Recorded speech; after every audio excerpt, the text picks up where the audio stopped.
Hello everyone, আমি বৃষ্টি। তোমরা দেখছি ইউবিএ ফ্যামিলি ব্লগ। তোমরা সবাই কেমন আছো জানিও। আমরাও সবাই খুব ভালো আছি। আমার একটা নতুন ব্লগে তোমাদের ওয়েলকাম আর অনেক অনেক ভালোবাসা। আজকের বারটা ছিল বুধবার, আর বুধবার দিনকে জানোই তোমার দাদাভাইয়ের দোকান বন্ধ। আর এই বুধবার করেই কিন্তু একটু বেরানো হয়, বেরাই অবশ্য, কিন্তু বিকালবেলা না কখনো বেরানো হয় না। আর এই বুধবারেই কিন্তু বিকালবেলা বেরাই আমরা। আর আজকে হচ্ছে দুপুরবেলা দেখো বেরিয়ে পড়েছি রান্নাবান্না সেরে। আর চিনি কিন্তু আসেনি, আজকে আমরা দুজন মিলেই যাচ্ছি। চিনি হচ্ছে চিনি পিপি বাড়িতে গেছে। আমি বললাম চ, বললো যাবো না, পিপি বাড়িতে যাবো। তো ওর জন্য পিপি বাড়িতে গেছে। আর এদিকে আমি আর তোমার দাদাভাই কিন্তু বেরিয়ে পড়েছি। তো বেরিয়ে কোথায় যাবো এখন তোমার সাথে সেটাই শেয়ার করবো। জানো তো এই ব্লগটা কিন্তু হোলির আগের দিনের একটা ব্লগ, অনেক দিনেরই ব্লগ। তোমার সাথে শেয়ার করে উঠতে পারিনি, একদমই টাইম ছিল না, আর শরীরটা না একদমই ভালো ছিল না। এটাই হয় জানো তো, মানে যখনই ভাবি যে তোমার হচ্ছে ঠিকঠাক একটু ব্লগ শেয়ার করবো, তখনই কিন্তু কিছু না কিছু একটা হয়েই যায়। যাই হোক কী করার। আর তাই দেখো একটু লেট হয়ে গেলো শেয়ার করতে করতে। আর দেখেছো পলাশ ফুল কি ভালো লাগছে দেখতে, না বলো? তো চলো আমরা এখন চলে যাবো হচ্ছে একটু জলযোগে কিছু খাওয়ার জন্য, যেহেতু রান্নাবান্না করে তাড়াতাড়ি করে বেরিয়ে পড়েছি। কিচ্ছু খাওয়া হয়নি কিন্তু, ওর জন্য দেখো চলে এলাম কিন্তু জলযোগে। তো দেখি কি খাওয়া যায়। তোমার দাদাভাই তো খেলো হচ্ছে একটা দই বড়া নিয়েছিল, তো সেই দই বড়াটা খেলো, সেখান থেকে আমাকে একটু ভাগও দিয়েছে। আর আমি ভাবছিলাম যে কী খাবো করে, রোজই তো তোমার হচ্ছে কচুরি টচুরি খাওয়া হয়, মানে মটরশুঁটির কচুরি, এমনি কচুরি খাওয়া হয়, কিন্তু একটু স্যান্ডউইচ খেতে ইচ্ছা করছিল আমার, জানো তো। তাই দেখো একটা স্যান্ডউইচ নিয়ে নিয়েছিলাম। আর এদিকে দেখো আমরা খাওয়া দাওয়া করে কিন্তু আবার বেরিয়ে পড়েছি। এখন যাবো হচ্ছে কাঁচরাপাড়ায়। কী করতে হবে বলো তো, তোমরা বুঝেই গেছো যে কাঁচরাপাড়ায় এখন কি করতে যাবো। যেহেতু হচ্ছে সামনে কিন্তু দোল, মানে সামনে বলতে কি আর দুদিন পরে ধরো দোল। তোমার আজকে বুধবার, শুক্রবার এবার পড়েছে আমাদের দোল, তো সেই জন্য কিন্তু একটু শপিং করতে যাচ্ছি। দোলে তো একটু শপিং করতে হয়, যেহেতু আমাদের বাড়িতে কিন্তু দোলে একটু অনুষ্ঠান হয়। তোমাদেরকে সব কিছুই শেয়ার করবো, তোমরা অবশ্যই জানতে পারবে সব কিছু। তো চলো এখন চলে যাচ্ছি আমরা কাঁচরাপাড়ায় যাচ্ছি বিশাল মেগামার্টে। চলো দেখি কিছু পাওয়া যায় নাকি। আমরা মেয়েরা কিন্তু শপিং করতে খুবই ভালোবাসি। শপিংয়ের নাম শুনলে কিন্তু মুখে কিন্তু হাসিতে একদমই ধরে না। তো আবার দেখো চলে এলাম কিন্তু বিশাল মেগা মার্টে। এখানে হচ্ছে কিছু জিনিস নিয়ে নিয়েছিলাম, একটু ট্রায়াল করতে চলে এসেছিলাম কিন্তু ট্রায়াল রুমে। তো ট্রায়াল করে ঠরে দেখো এদিকে সানগ্লাস দেখলাম, বেশ ভালো লাগছিলো, কিন্তু ওই জন্য কিন্তু একটা সানগ্লাস নিলাম। এতদিন হচ্ছে সানগ্লাসের প্রয়োজন পড়ছিল না, কিন্তু এই সানগ্লাসের প্রয়োজন কিন্তু এখন পড়বে। বাইরে যে পরিমাণে রোদ পড়ছে আর গরমও পড়েছিল না তো আজকে প্রচণ্ড পরিমাণে। তো ওই জন্য একটা সানগ্লাস দেখে নিলাম, যেহেতু হচ্ছে এখন কিন্তু বাড়ি যাওয়া যাবে না, এতটা পরিমাণে মানে রোদ পড়েছে। ওর জন্য একটা সানগ্লাস নিয়েছিলাম। সানগ্লাসগুলো বেশ ভালো লাগছিলো। চিনির জন্য একটা নিয়েছিলাম। আর এই দুটোর মধ্যে ভীষণ কনফিউজ ছিলাম যে কোনটা নেবো, তারপর বুঝতে পারছিলাম না আমার মুখে কোনটা আর কি মানাচ্ছে। দুটোই বেশ ভালো লাগছিলো। তারপরে তোমার দাদাভাই কিন্তু একটা চয়েস করে দিয়েছিল, তারপরে কিন্তু নিয়ে নিয়েছিলাম।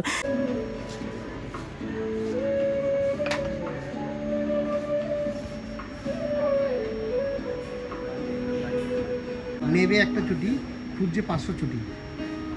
এর নাম হচ্ছে মেয়ে মানুষ, মানে একটাই সন্তুষ্ট হয় না এরকম একটা চুটি পেয়ে। কত চুটি দেখো দেখছি। এই চুটিগুলো গুছাতে বলুক, তাহলে দেখো খবর হয়ে যাবে।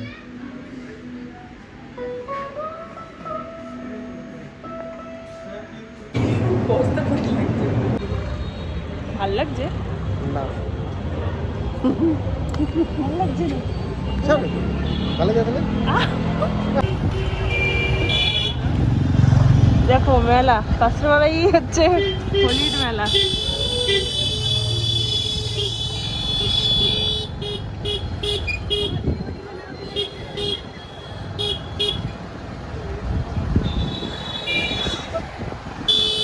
ওই জায়গায় বললাম না কি পরিমাণে গরম পড়েছে। শপিং করতে করতে তো পুরো হাঁপিয়ে গেছে, গলাও শুকিয়ে গেছে, জল টল নিয়ে যাওয়া হয়নি। তারপরে কিন্তু দেখো একটুখানি আগের রস খেয়ে নিলাম। তারপরে ওই যে একটা প্লাস্টিকের হচ্ছে একটা কাকু ছিল, মানে প্লাস্টিকের জিনিস বিক্রি করছিল, তো সেখান থেকে একটা ডাস্টবিন নিয়ে নিয়েছিলাম। আমাদের ডাস্টবিনটা না ভীষণ মানে ভেঙে গেছে, তো ওর জন্য কিন্তু নতুন একটা ডাস্টবিন নিয়ে নিয়েছিলাম। আর রাস্তাতে যেতে যেতে দেখলাম কি এরকম মাটি খুঁড়ে রয়েছে, আর এখান থেকে কিন্তু এক ডাস্টবিন কিন্তু মাটিও নিয়ে নিলাম। কী হবে বলো তো মাটি দিয়ে?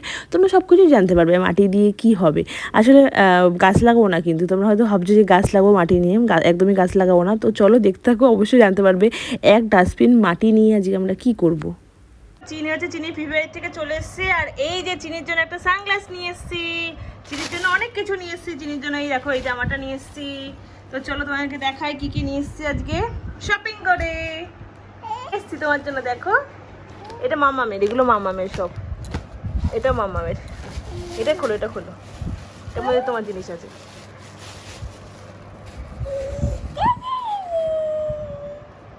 ভালো করে বসো, ভালো করে আসুন কেটে বসো। কি এটা কি? কার এটা? তোমার এটা? দেখো কি লেখা আছে, হ্যাপি হোলি। এই যে হোলি রং, এই যে কালার, এই দেখো হ্যাপি হোলি। এই তো, আর এই যে জিন্স তোমার এটার সাথে পরবে, ঠিক আছে? পছন্দ তো? আর এই যে একটা জামা তোমার, এই যে ভালো লাগছে? কেমন লাগছে? একটা বেডশিট নিয়ে এসছি। তো এই দেখো বাড়িতে এসে এদিকে খেতে বসে পড়েছি। আজকে নিরামিষ রান্না করেছি, বুধবার পনির রান্না করেছি আর শাকের ঝোল, এই যে দেখতে পাচ্ছ। তো চলো খাওয়া দাওয়াটা সেরে নিই। আর ভীষণ ঘুম পাচ্ছে, ঘুমিয়ে পড়েছিলাম, তারপরে যে খাবো বলে আবার উঠে পড়েছি। তাহলে গরম গরম তো চলো গরম করে নিয়ে আসি, একটা মাইক্রোওভেন কিনে দাও,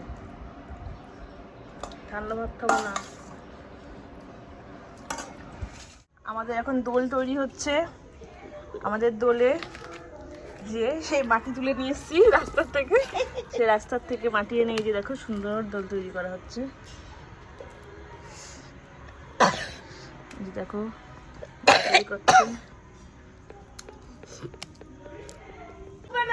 তাই ও চিনি, দেখো কি তৈরি করছি মা, দোল দোল বানাচ্ছি।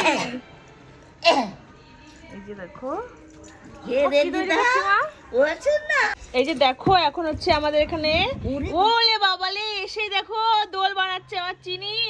দেখো দেখো আমার সবাইকে বলে হ্যাপি, বলে হ্যাপি হোলি।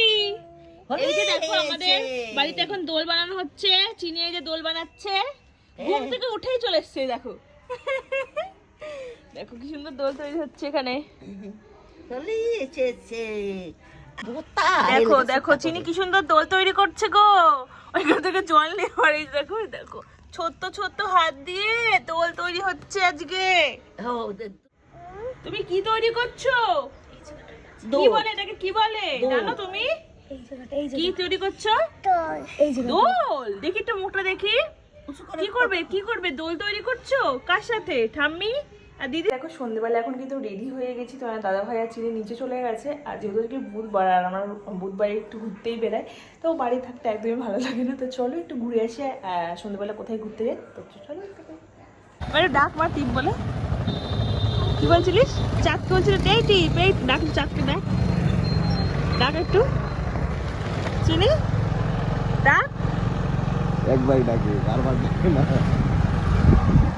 তারপরে কিন্তু একটু মেলায় চলে এলাম। মেলা কিন্তু এখনো শুরু হয়নি, দোলের দিন থেকে কিন্তু শুরু হবে। তোমরা জানোই যে সতীমার বাড়িতে কিন্তু মেলা হয়, মানে কল্যাণী ঘোষপাড়ায় কিন্তু মেলা হয়।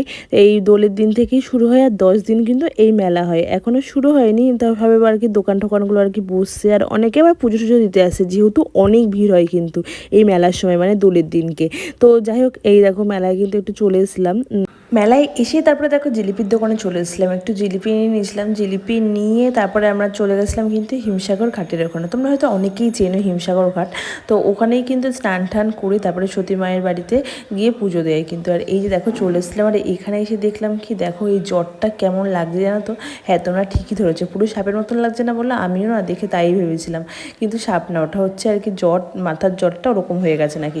তারপরে এই দেখো এটা কিন্তু হিমসাগর ঘাট, এখানে কিন্তু চলে এসেছিলাম, এখানে একটু বসে তারপরে একটু জিলিপি খেয়েছিলাম। এখনই দেখেছো হিমসাগর ঘাটের এখানে কত ভিড়, কত মানুষেরা কিন্তু এখানে বসে রয়েছে। তারপরে দেখো আমরা চলে গেলাম কিন্তু সতী মায়ের হচ্ছে মন্দিরে। তো এই যে দেখতে পাচ্ছ সতী মায়ের মন্দির। তো চলো আমরা এখন ভেতরে যাবো। আর এখানে কিন্তু অনেক ডালা আছে, এখান থেকে নিয়ে আর কি সতী মায়ের বাড়ি পুজো দিতে হয়। আর এই যে সেই কিন্তু ডালিম গাছ, এই ডালিম গাছটা জানো কত বছরের ডালিম গাছ? এই ডালিম গাছটা কিন্তু জানো তো 120 থেকে 130 বছর বয়স এই ডালিম গাছটার। আর এই ডালিম গাছেই কিন্তু মানে এই যে ভাড়া বাদে এখানেই কিন্তু মানত করে সবাই কিন্তু, আর সেই মানত কিন্তু সবারই পূরণ হয়। এই যে দেখো সতীমা তো দেখিয়ে দিলাম তোমাদের। আর এই যে ডালিম গাছ দেখছো, এই ডালিম গাছে দেখতে পাচ্ছ অনেক ফুল ফল কিন্তু হয়েছে। তারপরে দেখো ভেতরে চলে এলাম মন্দিরের ভেতরে, আর খুব সুন্দর কিন্তু করেছে এবারে, কিন্তু নতুন করেছে এই যে মন্দিরের সামনে এটুকু, খুবই ভালো লাগছে কিন্তু। তো যাই হোক তো মন্দিরে এখানে গিয়ে নমস্কার করে ঠরে কিন্তু আমরা আবার বাইরের দিকে চলে গেছিলাম, যেহেতু তোমার দাদাভাই হচ্ছে বাইরে রয়েছে। আর ওই ডালিম গাছে জানো তো ফল নাকি আগে তোমার দাদাভাই যখন মানে এখানে স্কুল আছে একটা, ওই স্কুলে পড়তো তো, আর ওই ডালিম গাছের ফল এসে খেতে নাকি প্রচণ্ড প্রচণ্ড পরিমাণে মিষ্টি নাকি। তো তারপরে এইদিকে দেখো আমি আর চিনি একটু ঠাকুর নমস্কার করে ঠুরে কিন্তু বাইরে চলে যাচ্ছিলাম। আর এই যে সেই ডালিম গাছটা দেখতে পাচ্ছ কত ফুল ফুটেছে আর ফলও কিন্তু হয়েছে, তো ভীষণ ভালো লাগছে। আর এদিকে তোমার দাদাভাই দেখো চলে এলাম, মানে বাইরে ছিল তারপরে ভেতরে এসে দেখলো। তো চলো আজকে ভিডিওটি কেমন লাগলো অবশ্যই জানিও। আজকে ভিডিওটি এই পর্যন্ত, টাটা বাই, গুড নাইট।